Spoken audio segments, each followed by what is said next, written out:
ഇരിക്കൂ. എന്താണ് പ്രശ്നം? ഉറക്കത്തിൽ ഞെട്ടി ഉണരുന്നു ഡോക്ടറെ. ഉറങ്ങുന്നതിന് മുമ്പ് ഫോൺ ഉപയോഗിക്കുന്ന ശീലമുണ്ടോ? ഇല്ല ഡോക്ടർ. അപ്പൊ ഇത് ഡിപ്രഷന്റെ ഒരുമാതിരി മുണഞ്ഞ വകഭേദമാണ്. ഒരു കാര്യം ചെയ്യും, ഉറങ്ങുന്നതിന് മുമ്പ് 5 മിനിറ്റ് എഴുന്നേറ്റ് നിന്ന് കണ്ണടച്ചൊന്ന് പ്രാർത്ഥിക്കുക. നല്ല ഉറക്കം കിട്ടും. അത് പറ്റില്ല ഡോക്ടറെ, പ്രാർത്ഥിക്കാനൊന്നും എന്നെ കൊണ്ട് പറ്റില്ല. ഓ, നിരീശ്വരവാദിയാണല്ലേ? എങ്കിലൊരു കാര്യം ചെയ്യും, ഉറങ്ങുന്നതിന് മുമ്പ് നല്ലൊരു പാട്ട് വെച്ച് കേട്ടിട്ട് ഉറങ്ങി നോക്ക്. ഫാൻ പൊട്ടി തലയിൽ വീണാ പോലും ഉണരില്ല. പാട്ടൊന്നും വെക്കാൻ പറ്റില്ല മിസ്റ്റർ. പ്രാർത്ഥിക്കാൻ പറ്റില്ല, പാട്ട് വെക്കാൻ പറ്റില്ല, ഉറക്കത്തിൽ ഞെട്ടി ഉണരുന്നു. നിങ്ങളുടെ വീടെന്താ വല്ല പ്രേതാലയം മറ്റോ ആണ്? അത് പിന്നെ ഉറക്കത്തിൽ ഞെട്ടി ഉണരുന്നത് വീട്ടിൽ വെച്ചല്ല, പിന്നെ സ്കൂളിൽ വെച്ച. ആ, അത് ശരി. അപ്പൊ സ്കൂളിലിരുന്ന് ഉറക്കം തൂങ്ങുന്നതിന് മരുന്ന് വാങ്ങാൻ വന്നേക്കാം അല്ലേ?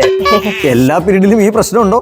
ടീച്ചർ വരുന്ന പീരീഡ് മാത്രമേ ഉള്ളൂ. സോറി, പള്ളിക്കൂടത്തിലിരുന്ന് ഉറക്കം തൂങ്ങുന്നതിനും മെഡിക്കൽ സയൻസിൽ ഇതുവരെയും മരുന്നൊന്നും കണ്ടുപിടിച്ചിട്ടില്ല. ആരെങ്കിലും ഒറ്റയ്ക്ക് സംസാരിക്കുന്ന കേട്ടോ അപ്പൊ എനിക്ക് ഉറക്കം വരും ഡോക്ടർ. എന്തായാലും ഇവിടം വരെ വന്ന സ്ഥിതിക്ക് ഏതെങ്കിലും ഒരു മരുന്ന്, വല്ല പാറ്റ ഗുളികയെങ്കിലും. ആരെങ്കിലും ഒറ്റയ്ക്ക് സംസാരിക്കുന്നത് കേട്ടാൽ ഉറക്കം വരുന്ന അവസ്ഥ.